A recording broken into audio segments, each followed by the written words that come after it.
Bonjour. Alors voici l'exercice d'aujourd'hui. Il s'agit de montrer que la famille sin, cos et sin fois cos est libre. Autrement dit, qu'on soit bien clair, on parle des fonctions sinus, cosinus et cette fonction qui à x associe sinus x, cosinus x, définie toutes trois sur R. Donc faut montrer que cette famille est libre dans le R espace vectoriel des fonctions définies de R dans R. On ne supposera connu que les valeurs de sinus et cosinus en 0. Autrement dit, vous avez le droit d'utiliser les autres propriétés de sinus et de cosinus, mais en termes de valeur, vous n'utiliserez que celles en 0, pour corser un peu l'exercice, parce que sinon il est relativement simple. Donc, juste pour être clair, enfin, parce que je suis le genre à imaginer des trucs comme ça, d'accord, utiliser les propriétés de sinus et de cosinus, mais pas celles qui vont impliquer les valeurs en 0. Vous n'allez pas me sortir un développement limité de sinus en 0 pour me dire «Ah bah tu vois que la valeur de sinus en 0, ça fait 0». Voilà, donc voilà, soyons raisonnables. On peut utiliser les autres propriétés de sinus et de cosinus en essayant de ne pas faire intervenir les valeurs de sinus et de cosinus en 0. Euh, vous pouvez vous donner peut-être une dizaine de minutes avant de regarder la correction, ça me semble bien. Donc correction.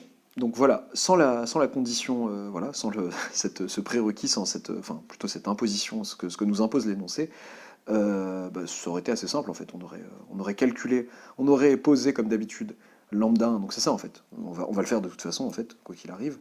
Donc soit lambda 1, lambda 2, lambda 3, 3 réels, tels que, eh bien, lambda 1 fois la fonction sin plus lambda 2 fois la fonction cos plus lambda 3 fois la fonction qui est là donne la fonction nulle, c'est-à-dire en fait, quel que soit x appartenant à R, puisqu'on raisonne en termes de fonction, lambda 1 sinus x, quantificateur important.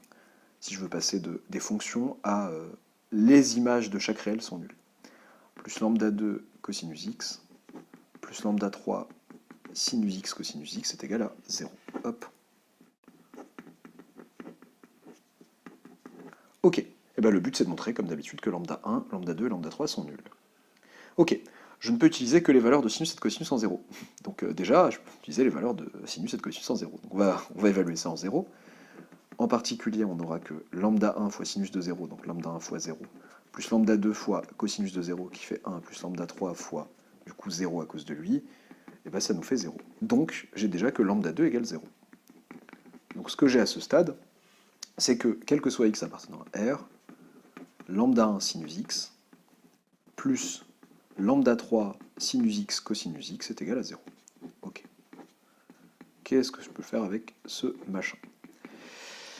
Bon, alors si je peux pas prendre des valeurs particulières, bon, ce que j'aurais aimé si j'avais eu le droit, ça aurait été de prendre en pi sur 2 par exemple, et d'annuler le cosinus ici, de laisser lambda égale 0, puis par exemple en pi sur 4 et de trouver que lambda 3 égale 0. Ok, mais j'ai pas le droit. Qu'est-ce que je peux faire d'autre?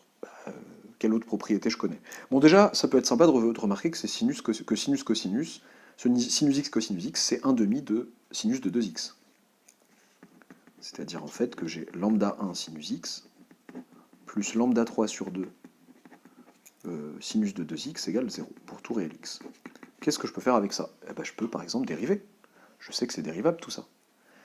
Par dérivabilité de cette fonction, enfin par composition de fonction, par composé de fonctions dérivables sur R, bon, et par somme, tout ceci est dérivable, et j'ai que quel que soit x appartenant à R, propriété que j'ai le droit d'utiliser a priori, je vous ai juste interdit les valeurs de sinus et de cosinus, enfin les autres valeurs que celles en 0, ça me fait lambda 1 cosinus x, plus lambda 3, du coup ça sort un petit 2 et ça nous fait cosinus de 2x, égale 0. Ok, bon bah c'est cool, je peux évaluer en 0, puisque je connais les valeurs de cosinus en 0, la valeur de cosinus en 0, donc en 0 ça nous fait que lambda 1 plus lambda 3 égale 0, quoi. Ok, bon, il nous faudrait une autre équation liant lambda 1 et lambda 3. Du coup, qu'est-ce que je peux faire? Bah je redérive, ça nous fait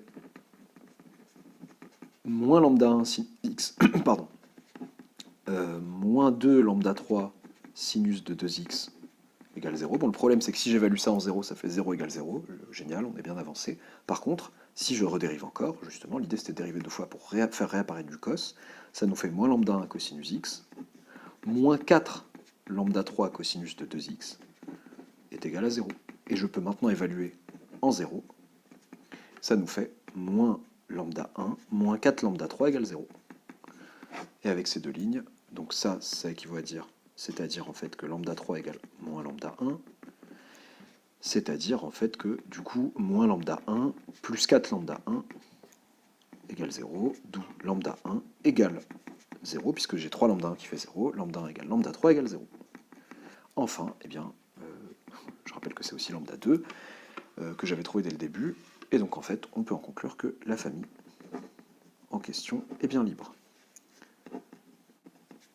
Ok, alors, donc l'idée c'était voilà, imposer cette condition, ce handicap, en fait, c'était histoire de vous rappeler que dans ce genre d'exercice où il y a une liberté de famille de fonctions, d'accord, c'est bien d'évaluer en certains points, mais il ne faut pas oublier d'autres propriétés, comme notamment de pouvoir dériver, puisque je sais que la fonction en question doit être nulle, donc pour tout réel x, ça me renvoie quelque chose de nul, donc si c'est la fonction nulle, ça dérive aussi à la fonction nulle, et ça me permet d'avoir peut-être d'autres équations. Voilà, à très bientôt pour une nouvelle vidéo.